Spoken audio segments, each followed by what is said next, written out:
esencialmente sobre temas de corrupción. En la actualidad es prosecretario de redacción del diario La Nación y estamos acá para hablar de su último libro, La raíz de todos los males, cómo el poder montó un sistema para la corrupción y la impunidad en la Argentina, editado recientemente por Planeta. Hugo Alconadamón, muchas gracias por estar en el Círculo Rojo. Buenas noches, es un placer estar acá, Fernando.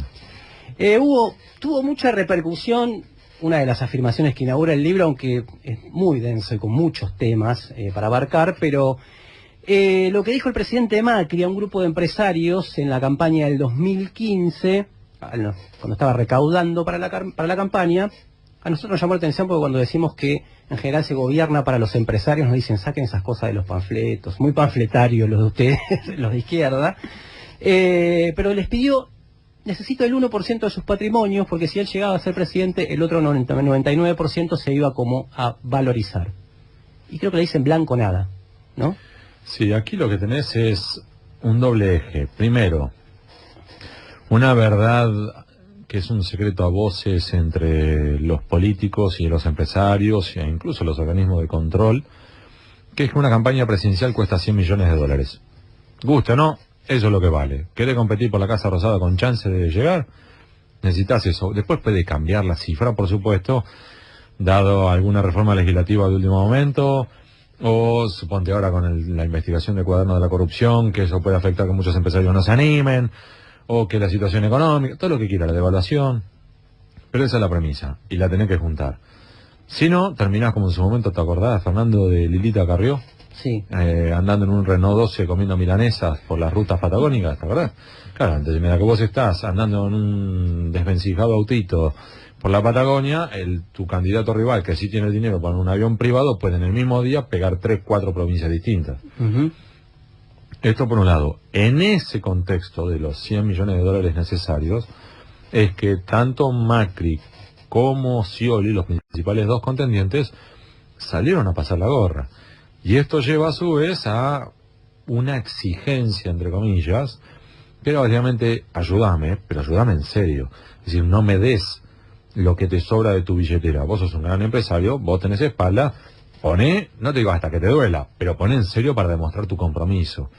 Y entonces, una de las frases que usaba Mauricio Macri era, quiero el 1% de tu patrimonio. No era como soborno, sino era comprometete. De hecho, hay otros a los cuales cuando le decían, necesitamos dinero, y le daban una cifra, y de otro lado decían, no te puedo dar eso, bueno, ¿vos qué tenés? Supongamos, fábrica de churros, fenómeno. Vas a ponerme entonces churros en todos los actos de campaña donde vos a su vez tengas algún local o sucursal cerca. Churros, lo que sea, pizzas, empanadas, gaseosas, cerveza. Es decir, vos fabricás o distribuís teléfonos celulares, poneme todos los teléfonos celulares de la campaña. Entonces, oficialmente no sale dinero de los balances de tu compañía, pero vos me demostraste tu compromiso conmigo poniéndome 300 teléfonos celulares para todo mi equipo de campaña, por ejemplo. Lo otro también es, si vos jugás limpio, Fernando, no llegás jamás a los 100 millones de dólares. Entonces, el propio sistema te lleva a tener que jugar en negro, porque es la única forma de llegar a los 100 millones. Ergo, si vos me das en blanco, yo no lo voy a poder explicar ante la justicia electoral. Prefiero que me la des negra, para que yo a su vez después pueda hacer todos los pagos en negro que tengo que hacer. Entonces, a su vez, esto te lleva a que, por ejemplo, Mauricio Macri en distintas reuniones aclaró a los empresarios, por mí muchachos, negra, no hay problema. Y miembros de su equipo de campaña le tuvo que parar el carro diciendo, tened cuidado, porque si estamos entre mano a mano, no te van a grabar. Pero si somos 25 y no podés descartar que alguno deje el teléfono celular dado vuelta grabando, eso después lo filtres por algún motivo político o lo que fuere y volaste en pedazos. Sí, ahora salió un poco, digamos, de la agenda, pero te quería preguntar sobre la causa de los cuadernos. ¿Cómo la ves hoy? ¿Cómo ves que evolucionó? Como un enorme signo de pregunta. Y como un signo de pregunta que me inquieta y que realmente no es que estoy escribiendo la respuesta, sino que soy muy cauto, Celeste. Primero porque desconfío de todos. De jueces, de fiscales, de los abogados, de los empresarios, del gobierno, de todos. Segundo, que hay que darle tiempo, porque a veces lo quieren comparar con Lavallato, tiene muy poco en común con Lavallato. Yo llevo investigando Lavallato hace ya 3 años largos. Y allí, en Brasil, Lavallato arrancó en marzo de 2014. Ya lleva 4 años y medio y todavía hoy tiene ramificaciones de todo tipo.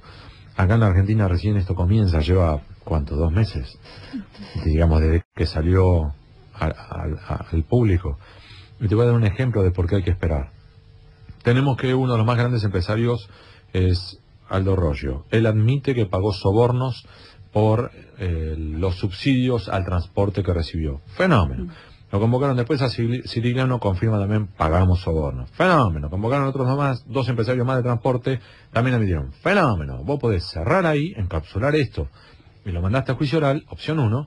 Opción 2, es decir, si agarramos a 4 de los más grandes, de los 10 más grandes del sector de transporte, fenómeno. Llamemos a los otros 6 del top 10. ¿Qué pasa? Decimos, muchachos, los 4 más grandotes a mí me pagaron soborno. O una de dos.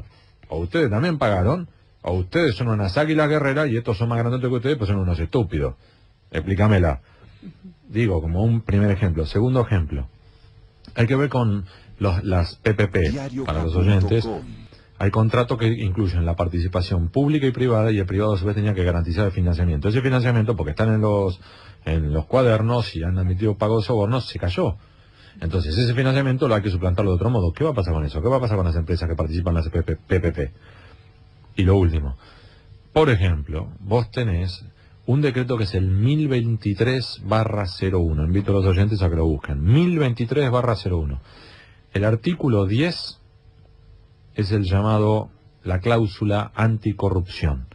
Establece que todo contrato firmado con la Administración Pública Nacional, obtenido a través del pago de dádivas o algún tipo de otro delito, debe, no puede, Celeste, debe rescindirse de manera automática. Es decir, no hay tutía, no hay reclamo, no hay indemnización, chau, esto afuera. Vos tenés que, por ejemplo, Gabriel Romero, uno de los más grandes empresarios de este país, que es a su vez dueño de MEPA, a su vez el que explota la hidrovía, para los oyentes, es el canal que te lleva desde Paraguay por las vías navegables hasta el Río de la Plata y de ahí hacia Atlántico. El señor Romero admitió que pagó sobornos para obtener el decreto que a su vez le extendió el contrato de explotación de la hidrovía. Ergo, ese contrato es nulo, rescindido, chau, caput. ¿Lo admitió, sabes hace cuánto? ¿Cuánto? Hace 2 meses. ¿Vos viste que el gobierno haya movido un dedo para rescindir ese contrato? Yo tampoco. Entonces, por eso te digo, hay que moverse con cuidado. De lo mismo modo que hay que ver qué va a pasar con Paolo Roca, que es el de Techint. Él dice que sus subalternos actuaron a espaldas de él. Mira vos. Entonces, en definitiva, admiten que en definitiva, para que entiendan también los oyentes, la historia oficial de Techint es que 2 empleados subalternos de Paolo Roca actuaron a espaldas de Roca, extrayendo o adelantando dividendos de los accionistas, es decir, dinero de Roca, para pagar sobornos para beneficio de Roca, y Roca no sabía ni cuando le sacaron el dinero, ni cuando le engordaron las arcas de Techint con dinero de él. Es una de dos, o no sabe nada, o como mínimo está entrando en la dinámica de Messi. ¿Sabes cuál es la de Messi? En España, cuando a Messi lo condenan por evasión tributaria, se lo condena por lo que se denomina jurídicamente la ignorancia deliberada. Messi dijo, cuando lo acusaron de evasión tributaria, dijo, yo no sabía nada, mi papá se encargó. La respuesta del tribunal fue, si usted no sabe, es porque usted no quiso saber. Usted ya es mayor de edad, ya está casado, juega al fútbol, es el número 10, firma los contratos.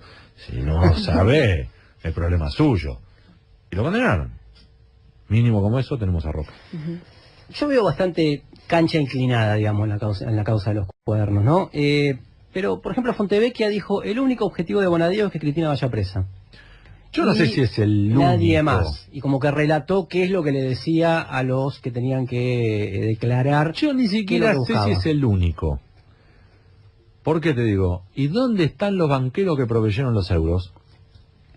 Porque hasta ahora venimos hablando de periodismo, nosotros que siempre tenemos este énfasis. Una de las premisas básicas del periodismo de investigación, en teoría, salió del gran caso Watergate, en la cual, en teoría, la fuente garganta profunda, Deep Throat, dijo una gran verdad que aparece en la película Todos los hombres del presidente, que es follow the money, sigue la ruta del dinero. Claro. Primero, señora que nos está escuchando, así como la Coca Sarli jamás dijo qué pretende usted de mí mientras que se ponían en pelotas, tampoco Deep Throat dijo eso, jamás.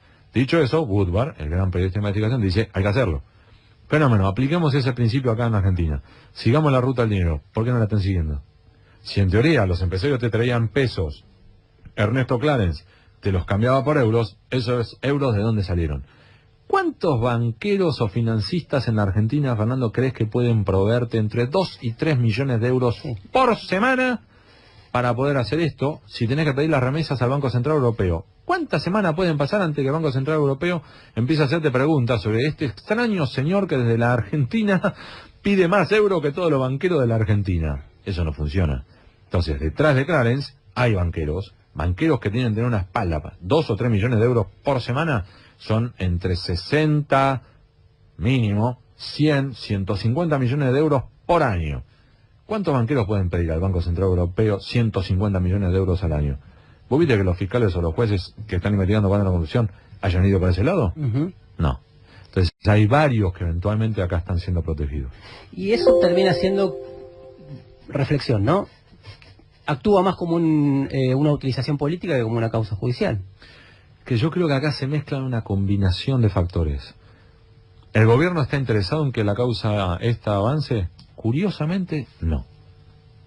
Vos podrías decirme, Fernando, mirá, van contra Cristina. Eso puede ser los intereses de algunos. ¿Es el del gobierno? No. Al gobierno yo creo que le conviene más tenerla a Cristina debilitada, pero no victimizada al nivel Lula en Brasil. Primero. Segundo, aún si quisieran avanzar a contrarreloj, no te dan los tiempos judiciales para una condena firme contra Cristina Fernández de Kirchner antes de 2019. Tercero, tampoco es que están tratando de levantar el pie del acelerador, esto me dicen las fuentes, o sea, lo que yo he ido reconstruyendo en las últimas semanas. No es que están levantando el pie del acelerador y el gobierno pide aflojen muchachos a través de operadores judiciales para protegerlo a Ángelo Calcaterra, el primo del presidente. No. ¿Sabes cuál es? Tienen miedo que la causa esta, cuaderno de corrupción combinada con el capítulo argentino Lavallato, te enfríe la economía argentina por los próximos 5 años. Para los que nos están escuchando, Lavallato en Brasil generó un enfriamiento económico de 2.5 puntos porcentuales de PBI por año desde 2014 en adelante. En Perú, 1 punto porcentual. En Panamá, medio punto porcentual. Si vos, Fer, ya tenés una economía que está fría y le metés menos 2 puntos porcentuales adicionales por año en los próximos 5 años, el país revienta. Entonces, si querés es más el miedo de cuando sos gobierno de que esto se te termine de complicar al deseo del otro. Te lo digo porque este es el feedback que yo estoy recibiendo tanto de adentro como de afuera del gobierno. Hugo, hablando de periodismo, que es uno de los capítulos, digo y comento de paso, como le dije al principio, el libro es muy denso en términos de la cantidad de temas que toca y en términos de los densos que son los temas que toca. Hablando de policía, hablando de servicio de inteligencia, hablando de operadores judiciales, hablando de cómo todo eso se cruza en los sótanos de la democracia argentina, podría decirse. Vos planteás ahí, te metés con una cosa que es el periodismo y cómo hay diferentes mecanismos que no solo pasan por la pauta para la utilización política del periodismo. ¿Cuáles son como los centrales, digamos, que vos viste o que analizás en el libro? Entre otros, que se puede cobrar por hablar bien de una empresa, cobrar por hablar mal de una empresa rival de aquel que te paga, cobrar por el silencio. Entonces cuando todos hablan de Odebrecht, hay alguno que te habla del clima. De hecho, nosotros estamos reconstruyendo. Odebrecht pagó a periodistas en múltiples países de América Latina, y nosotros sospechamos que también aquí en la Argentina, y el número es bastante elevado, básicamente para que cuando todo estuviera estallando por los aires en Brasil, los periodistas argentinos hablaran del clima. Entonces, tenés múltiples aristas, y esto no solamente ocurre con Odebrecht, con múltiples otros casos, que nosotros esto lo decimos medio en broma, nos reímos con varios colegas, amigos, periodistas de investigación, que nos sorprende cómo cuando nosotros nos estamos matando para revelar datos y demás, y publicás algo que es incómodo, que te das cuenta que es incómodo para el poder, y todos miran para otro lado, ¿viste? Empiezan a hablarte de esto, del partido River Boca, o de lo que sea. Del culón de Gallardo. De eso, o incluso, hay todo un proceso. En serio, Fernando, a ver, hay todo un sistema montado para esto, para la desinformación. Entonces vos tenés, por ejemplo, no solamente que personas que cobran por su silencio, vos también tenés los cazadores profesionales de fuentes, o sea, son profesionales que se dedican a cazar nuestras fuentes, y al mismo tiempo también tenés algunos animadores televisivos que cobran por distraer a la gente. Entonces nosotros lo detectamos varias veces, que por ejemplo, nosotros publicamos un bombazo, nosotros sabíamos que era el bombazo, de por ejemplo, de todo el mes, y justamente ese día aparecía, no sé, una vedette dándose besos con otra vedette, o una modelito mostrando las tetas en alguna playa del Caribe, y todo el mundo escándalo, polémica, y te hablaban sobre eso para no hablarte de esto otro. Y lamentablemente, muchos lectores terminaban en eso, y vos veías que al final el trending topic era la modelito, las notas más leídas del día era la modelito, y yo decía, caímos. Diego, Vos en el libro también hablas de que ese sistema que decís de silencio o de hablar de otro tema también se aplica para los políticos. Hay un caso que a mí me llama mucho la atención, que es el de Horacio Rodríguez Larreta, de la Ciudad de Buenos Aires, que o hace las cosas muy bien en la Ciudad de Buenos Aires, cosa que me parece un poco rara, o combina todos esos factores, porque en lugar que aparece, o nunca se habla de nada malo, o siempre aparecen lugares hablando de lo bueno que está haciendo. No sé vos qué opinás de ese caso. Yo creo que ese, al igual que otros casos, son ejemplos de cómo el periodismo no termina de cumplir con su trabajo. Relacionado con esto, los casos de los servicios, el caso de los servicios de inteligencia, que ahí también hay como una vuelta o una continuidad, está descrita en el libro. La número 2, bueno, el caso a Rivas, que debe tener simpatía, pero también, aparte de Rivas, que se conoce más, está Silvia Magdalani, durante muchos años miembro de la Comisión de Control de las Actividades de Inteligencia, que como todos sabemos estuvieron muy bien controladas durante todo este tiempo, o el propio Juan José Gallea, que maneja las finanzas y la caja negra, están en la estructura actual. Tomando esto y lo de la policía, ¿este no era el gobierno de la regeneración institucional? En teoría. En teoría. Y lo que tenemos es que ¿sabes quién iba a ser el verdadero jefe de la AFI, la Agencia Federal de Inteligencia? ¿Quién? El Tano Angelici. Ese era de hecho, Mauricio Macri le ofreció la AFI, al menos 2 veces, al Tano Angelici. Angelici dice, no, vamos para quilombo, es demasiado. Y entonces, Gustavo Arribas, ¿sabes cuál iba a ser el puesto de él? Él iba a encargarse del puesto que quedó para Fernando Marín, de la televisación de los partidos de fútbol. Él se sube al avión en Brasil como futuro responsable de la televisación de fútbol para todos, aterriza como jefe de la AFI. Literal, le cambiaron el puesto mientras que estaba en vuelo. Y en esta línea vos mencionaste 3 que son relevantes. Arribas, Magdalani, Gallea. Yo te ofrezco un 4. Porque a menudo estos cambios, ¿sí?, que son cambios como de timón, ¿sí?, uno los puede vislumbrar no por el timonel, sino por, ¿sí?, quienes están abajo en el giro. Es un señor llamado Eduardo Miragaya, un fiscal, que era fiscal, que estuvo con problemas penales y de sospecha de enriquecimiento ilícito y demás en tiempos de Menem, que en tiempos de los Kirchner se frizó a sí mismo pidiendo licencias médicas y demás. Con el resurgimiento, la salida de los Kirchner y la asunción de Macri, sin terminar o dar de baja su licencia médica, se activó a sí mismo y entra a la CIDE, la vieja CIDE, la AFI. Y desde ahí empieza a entablar las relaciones con jueces federales. ¿Y cómo termina la historia, Fernando? Hoy está afrontando una investigación penal por la cual han pedido la indagatoria del señor Miragaya, porque entre otras cosas intentó jugar a 2 bandas, que era, por un lado, inventar testigos que perjudicaran a Lázaro Báez, pero al mismo tiempo exponer o acusarlo al juez federal Sebastián Casanello, que había coordinado y había arreglado un encuentro con Cristina Fernández de Olivos en Quinta de Olivos. Y para eso colocan a 2 testigos que ya son falsos, uno de ellos lo admitió. Con lo cual querían hacer la doble jugada. Por un lado, fastidiar a Cristina Kirchner y a Lázaro Báez, y por el otro lado, lograr impulsar eventualmente o el apartamiento de Sebastián Casanello para colocar a un juez más cercano al poder, o 2, incluso generar la destitución de Casanello. Ahí tenés cómo es la nueva AFI.